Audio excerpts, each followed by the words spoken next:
Okey, selamat sejahtera. Assalamualaikum warahmatullahi taala wabarakatuh. Okey, hari ini Teacher akan ajar awak semua tentang nilai pulangan pelaburan ataupun dalam bahasa Inggerisnya Return on Investment.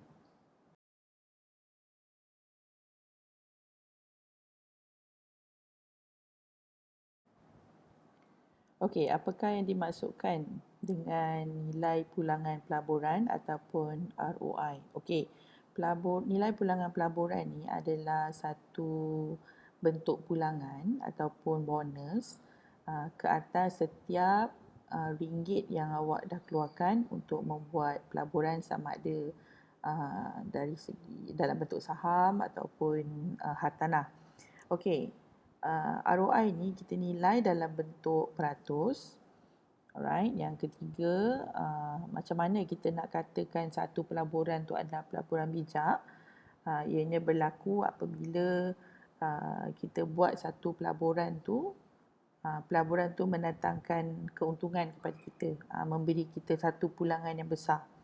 Okey, tak kisahlah besar ke kecil ke, asalkan ada sedikit pulangan, maka kita boleh considerkan awak ni sebagai pelabur yang bijak, dan apa yang awak laburkan tu adalah satu pelaburan yang bijak.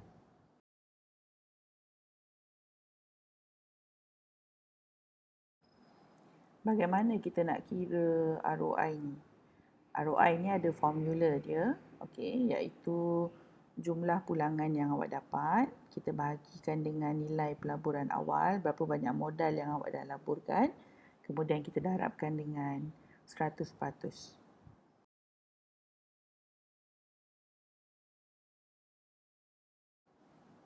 Okey, baik, kita buka modul bab 3.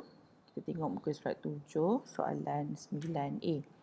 Okey, soalan dia adalah kirakan nilai pulangan pelaburan ataupun ROI. Okey, kita tengok apa pelaburan yang dia dah buat, iaitu dia beli emas. Okey, masa dia beli emas tu harga dia adalah RM167.50 bagi setiap gram, dan dia beli emas itu beratnya 35.85 gram. Kemudian dia nak jual semula emas tersebut. Okey, dan dia jual dengan harga RM160.35 per gram dengan berat yang sama. Okey, jadi kalau kita tengok daripada soalan ni sahaja, dia beli harga dia agak tinggi dan dia jual dengan harga yang rendah. Jadi kita dah tahu daripada soalan ni berlaku sedikit kerugian dalam pelaburan yang dia lakukan.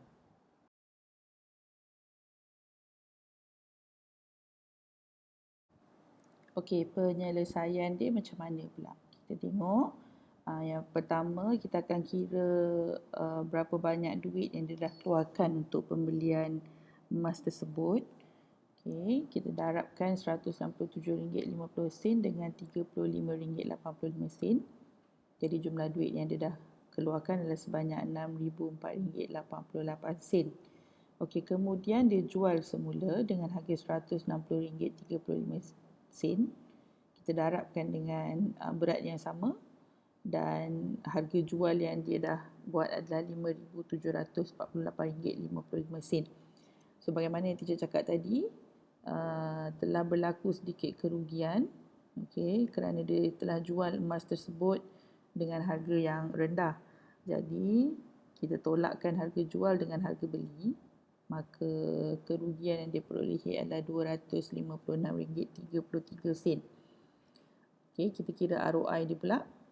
RM256.33 kita bahagikan dengan RM6,004.88 dan darabkan dengan 100%, maka ROI-nya adalah sebanyak negatif 4.27%. Negatif ni melambangkan yang telah berlakunya kerugian.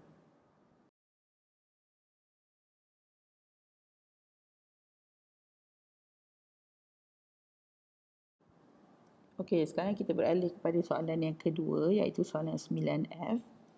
Okey, kali ini dia membuat pembelian saham pula. Okey, ada 3 saham yang dia nak beli. Okey, yang pertama harganya RM1.25 seunit dan dia beli saham tersebut sebanyak 100 unit. Kemudian saham kedua RM1.04 seunit dan dia buat pembelian sebanyak 200 unit. Saham yang ketiga 88 sen seunit dan dia beli sebanyak 500 unit.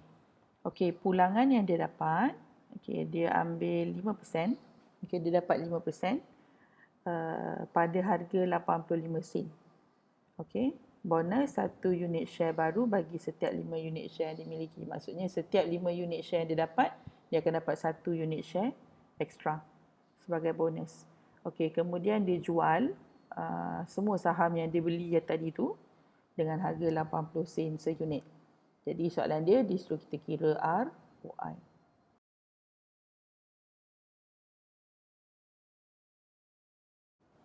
Okey, macam mana kita nak selesaikan soalan tadi? Yang pertama, kita akan kira berapakah modal yang dia dah keluarkan untuk dia membeli 3 saham tersebut.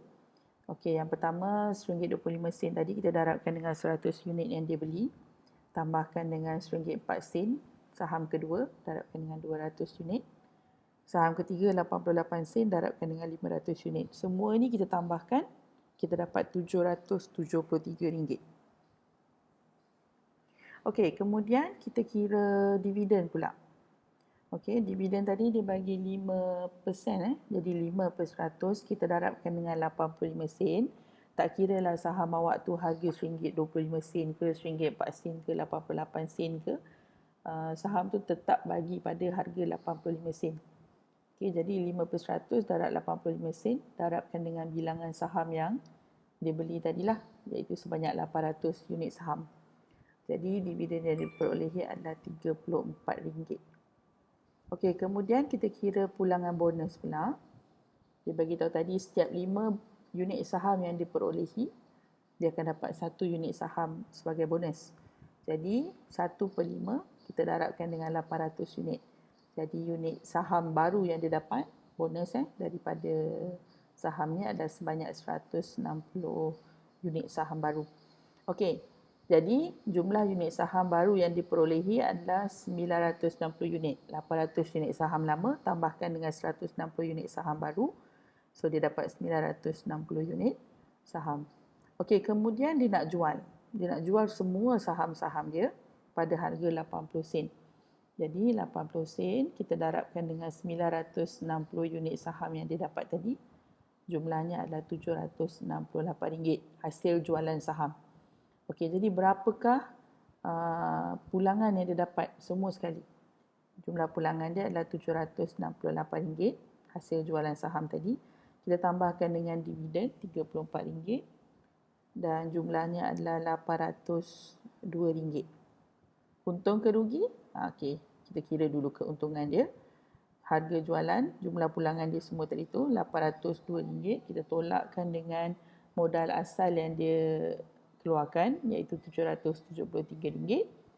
Jadi keuntungan yang dia dapat adalah sebanyak RM29. Jadi kita kira dia punya nilai pulangan pelaburan RM29 bahagikan dengan RM773 modal asal tadi, darabkan dengan 100%. Jadi ROI dia adalah sebanyak 3.75%.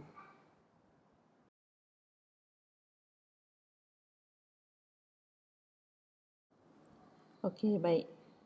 Teacher harap dengan 2 soalan yang teacher bagi tadi tu, awak semua boleh faham tentang nilai pulangan pelaburan, bagaimana kita nak kira pulangan dia. Okey, just gunakan formula. Alright. Seterusnya kita akan pergi pada faktor-faktor yang mempengaruhi nilai pulangan pelaburan. Okey, kita ada 3 faktor besar yang mempengaruhi nilai pulangan pelaburan kita, iaitu yang pertama keadaan ekonomi. Okey, kita tengok keadaan ekonomi negara kita. Kalau ekonomi itu bagus, maksudnya kita nak pergi beli barang-barang pun harga tak adalah terlalu tinggi sangat. Tak adalah terlalu rendah sangat, maksudnya still lagi mampu milik, maksudnya ekonomi kita masih bagus lagi lah. Jadi kalau keadaan ekonomi kita baik, maka kita punya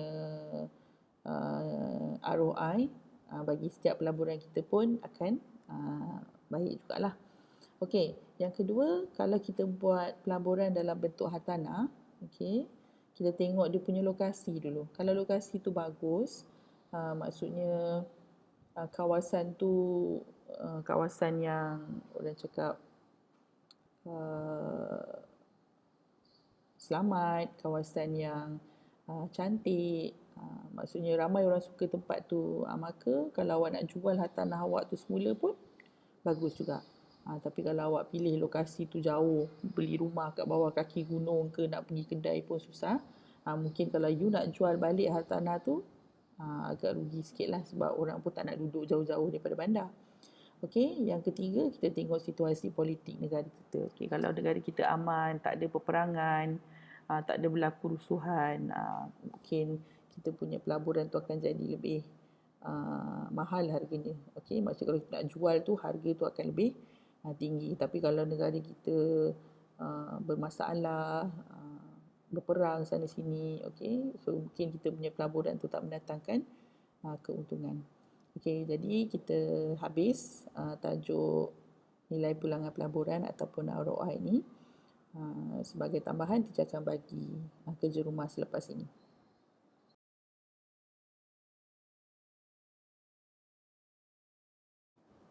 Okey, homework. Tolong buka buku teks muka surat 82. Teacher nak awak jawab soalan mahir diri nombor 6. Okey, kemudian masterkan diri nombor 4. Dan yang ketiga, modul matematik bab 3 yang teacher dah bagi sebelum cuti sekolah hari tu. Muka surat 7, 8 dan 9, soalan B, C, D, E, G dan H. Okey, soalan daripada buku teks tu teacher nak awak salin dalam textpad. Kemudian teacher akan bagi jawapan untuk semua soalan-soalan yang teacher bagi ni 2 hari selepas hari ini. Teacher akan bagi dalam grup ibu bapa. Jadi teacher nak awak tanda sendiri. Kemudian naik sekolah lepas cuti MRO nanti teacher akan chop lah sebagai tanda awak dah siap kerja teacher. Okay, alright, itu saja.